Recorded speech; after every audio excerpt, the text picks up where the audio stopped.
Division yako ina maana gani kwenye maisha yako ya baadaye? Je, ni tiketi ya mafanikio au ni namba tu kwenye karatasi?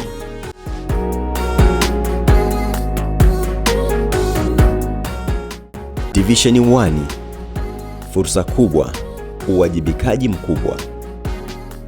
Kupata Division 1 huashiria umefanya vizuri kitaaluma. Kwenye mfumo wa elimu, nafasi kubwa ya kuchaguliwa kidato cha 5. Shule za ushindani wa juu, msingi mzuri wa taaluma za kitaaluma.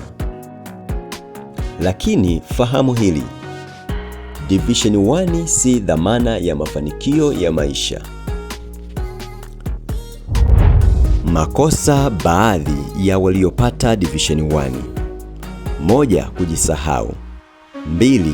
Kutokuwa na nidhamu. 3. Kudharau wengine. Mafanikio ya kweli huanza pale unapochanganya akili, nidhamu na maadili.